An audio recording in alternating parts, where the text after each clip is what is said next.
Good morning. ଭଲ ଅଛ ସମସ୍ତେ?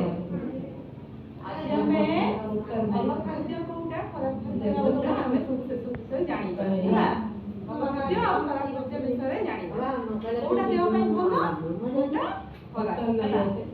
ଆମେ ଭାବରେ ଜାଣିବା। କଣ୍ଢେଇ ଖେଳ ହେଲା। ଇଏ ହଉଛି ମା ନାଇଁ ଯେ ତା ଝିଅ। ମା ଝିଅ। ମା ଏ ଝିଅ ନା କଣ ଜାଣିଛ? ସୀତା। ସୀତା କହିଲା ମା ମାମା ଚାଲ ଆମେ ବଜାରକୁ ଯିବା। ମା କହିଲା ହଉ ଚାଲ ଯିବା। ଆମର ବି ସଉଦା କରିବାର ଅଛି। ଘର ଜିନିଷ ସବୁ ସଉଦା ସରିଯାଇଛି। ମା ଆଉ ସୀତା ଗଲେ ମିଶିକି ବଜାରକୁ ଚାଲି ଚାଲି ଗଲେ। ସେଠୁ ମା ଗଲେ ପନିପରିବା କିଣିଲେ, ସଉଦା ପତ୍ର କିଣିଲେ ହେଲା। ସୀତା କହିଲା ମାମା ମୁଁ ଖେଳନା କିଣିବି। ବିଭିନ୍ନ ପ୍ରକାର ଖେଳନା ଦେଖିଲେ ତ ଭଲ ମାମା ଖେଳନା କିଣିବି ହେଲା। ସେଠୁ ମା କହିଲା ହଉ ଛୁଆଟା ଯୋଉଠି ବାଧ୍ୟ କଲା ଜିଦି କରୁଛି ମା ସେଠୁ ତା ପାଇଁ ଖେଳନା କିଣିଦେଲା ହେଲା। ସେଠୁ ପୁଣି କିଛି ସମୟ ଯାଇଛି ବାଟ ଯାଇଛି ସୀତା କଣ କଲା ମାମା ମୁଁ କଣ କରିବି ସେ ଗୁପଚୁପ ଦେଖିଲା ସେଠି ଗୁପଚୁପ ଖାଇବି ହେଲା। ସେ ଗୁପଚୁପ ଦେଖିଲା ଖାଇବ ତା ମା ଯାଇ ଦେଖିଲା ସେ ଗୁପଚୁପରେ ଯୋଉ ଆଳୁ ଫାଳୁ ଚକଟା ହେଇଛି ତାକୁ ସବୁ ମାଛି ବସିଛି। ତା ମା ତାକୁ ମନା କଲା କହିଲା ଖାଦ୍ୟ ତୁ ଖାଆନି ସେଥିରେ ମାଛି ବସିଛି ସେ ଜିନିଷ ଦେହ ପାଇଁ ଖରାପ। ସେଠୁ ସୀତା କହିଲା ନା ନା ମା ମୁଁ ସେଇଟା ଖାଇବି ମାନେ ଖାଇବି ଜିଦି କଲା। ତା ମା କହିଲା ନା ଝିଅ ମୋ ଦେହ ଖାଆନି। ସେଠୁ ସୀତା ବାରିରେ ଯେମିତି ଗଲା ତା ମା ତାକୁ କିଣିକି ସେ ଖାଦ୍ୟଟାକୁ ଦେଲା।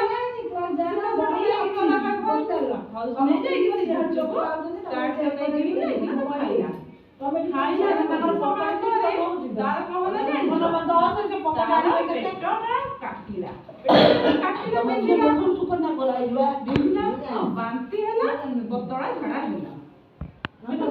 ମା କହିଲା ହଠାତ୍ କିନା କାହିଁକି ଦେହ ଖରାପ ହେଲା। ଯୋଉ ଗୁପଚୁପ ଚାଟ ଦେହ ଖରାପ ହେଇଛି ତାକୁ ମେଡିକାଲ ମୁଁ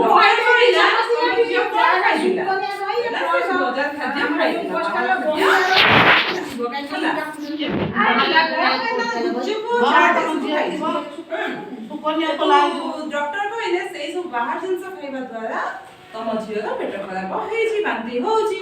ହଁ ଡକ୍ଟର ସେଠୁ କହିଲେ ଖାଇବ ନାହିଁ ବାହାର ଜିନିଷ ତମେ ଖାଇବ ନାହିଁ। ଖାଇବା ଦ୍ୱାରା ମାଛି ମାଂସ ଖାଦ୍ୟ ଖାଇବା ଦ୍ୱାରା ଏମିତି ତମର ହେଇଛି। ଔଷଧ ଦେଲେ ସେଠୁ ସେ ଘରକୁ ଆସିଲା ସୁସ୍ଥ ହେଲା। ସେଠୁ ତା ମା ତାକୁ ମନା କଲା କଣ କହିଲା ଆଜିଠାରୁ ଆଉ ବାହାର ଖାଦ୍ୟ ତମେ ଖାଇବ ନାହିଁ। ଘରେ ତିଆରି ହେଉଥିବା ଜିନିଷ ତମେ ଖାଇବ। ତେବେ ତମେ ଜାଣିପାରିଲ ବାହାର ଖାଦ୍ୟ କେତେ ତମ ଦେହ ପାଇଁ କ୍ଷତିକାରକ। ଯୋଉ ଜିନିଷରେ ମାଛି ବସୁଛି ସେଇ ଜିନିଷଟା ତମ ପାଇଁ କ୍ଷତିକାରକ ନା। ତାହେଲେ କୋଉ ଜିନିଷ ସବୁ ମାଛି ବସୁଛି ବାହାର ଜିନିଷ ମତେ କୁହନି ସବୁ ଚାଟ ବାହାରେ ଯୋଉ ସବୁ ପିଜା ବର୍ଗର ଚାଉମିନ ମାଛି ବସୁଛି ସେ ଖାଦ୍ୟ ଗୁଡାକ ଦେହ ପାଇଁ ହାନିକାରକ।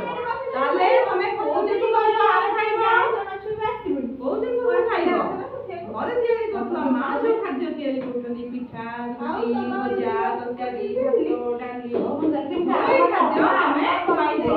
ବୁଝିପାରିଲ ତମେ କୋଉ ଖାଦ୍ୟ ଖାଇବ ଘରେ ତିଆରି ହୋଇଥିବା ଖାଦ୍ୟ ଘରେ ରନ୍ଧା ହୋଇଥିବା ଖାଦ୍ୟଟା ତମେ ଖାଇବ। ବାହାର ଖାଦ୍ୟ ତମେ ଖାଇବ ନାହିଁ। ଗୌରବ ଖାଇବେନି ବାହାର ଖାଦ୍ୟ ଜୋର ପେଟେ କୁହ ଖାଇବେନି। କୋଉ ଖାଦ୍ୟ ଖାଇବ ଘରେ ତିଆରି ଖାଦ୍ୟ ଘରେ ଯୋଉ ଖାଦ୍ୟ ଭଲ ମା ମାନେ ରୋଷେଇ କରୁଛନ୍ତି ତମେ ସେଇ ଖାଦ୍ୟ ଖାଇବ ହେଲା। ପିଲାମାନେ